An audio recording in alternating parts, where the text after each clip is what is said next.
We are differentiating polynomials still.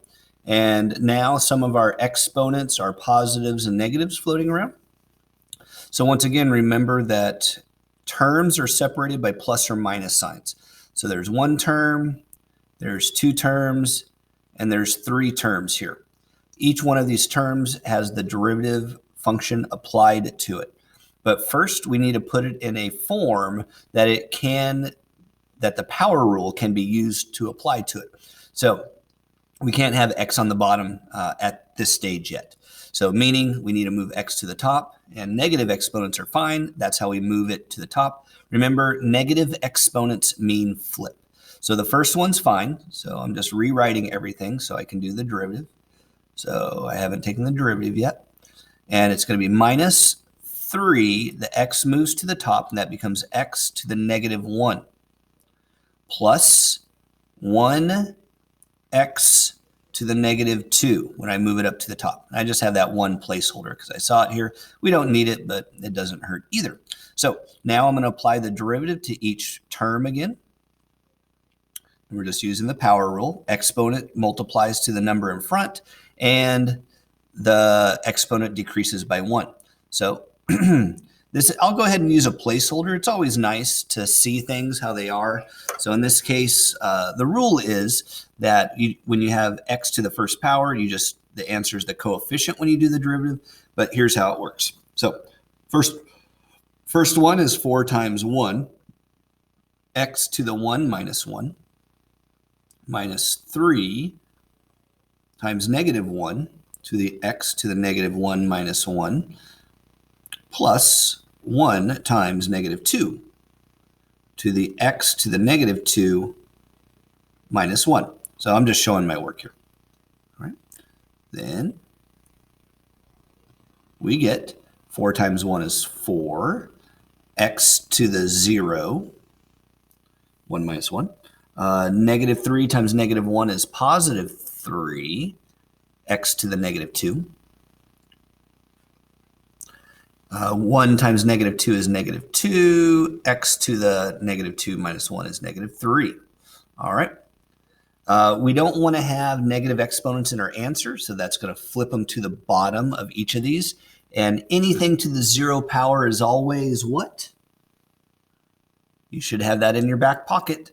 Anything to the 0 is always 1. So this turns into 4, I'll just show it, times 1, plus 3, x squared on the bottom, moves to the bottom only, minus 2 over x cubed. All right, and then 4 times 1 is 4. So I'm going to go ahead and just get rid of that. All right, and there's our final answer. 4 plus 3 divided by x squared minus 2 divided by x to the third. And everything looks good. Okay, so you just have to rewrite it in terms of negative exponents and then apply our derivatives to it, and that's it. All right, same problem, we're just evaluating it. Do the derivative first, then plug your number in. So first we have to rewrite it so we can apply the power rule. All right, so we're going to go d dx of negative. Now this has to move to the top, so that's going to be negative 1 times x to the negative 2. I don't need that 1 there. Minus the 7, and then that x moves to the top. It's like it has a little 1 exponent, so that becomes x to the negative 1. So this is the derivative that we do first, then I'll plug in the negative 2. So the derivative of each of these. Now remember, there's two terms here, so the derivative gets applied to each. So it'd be negative. The negative 2 moves out front. X to the negative 2 minus 1. Minus 7. Exponent moves out front. Negative 1. X to the negative 2. Oh, I just want to do it. That's fine. Negative 1 minus 1. All right, so as we get more advanced, especially when they're more complicated, it's real important that you can start doing these in your head because a lot of times they get really complicated as we have more depth to the problem. Positive 2, x to the negative 3, positive 7, x to the negative 2.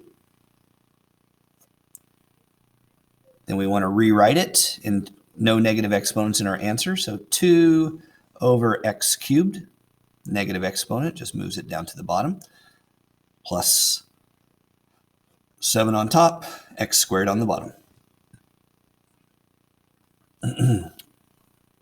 2 divided by x to the third. Hey, jumping ahead, almost got it wrong because I noticed the answer was funky.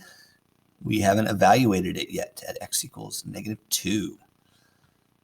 All right, so now we're going to go ahead and x equals negative 2 here. So I'm just plugging in negative 2. So 2 over negative 2 has to be in parentheses, cubed, plus 7 over negative 2 has to be in parentheses, squared. Negative numbers to an odd power come out as negative. So this will be 2, I'll just put the negative sign out front. 2 times 2 is 4 times 2 is 8. And negative to an even power comes out as positive. So that's plus 7, 2 times 2 is 4. All right, and we can reduce. So negative 1/4 plus 7 over 4. Oh, that's nice, common denominator. Negative 1 plus 7 is 6 over 4. 6 over 4 turns into 3 over 2.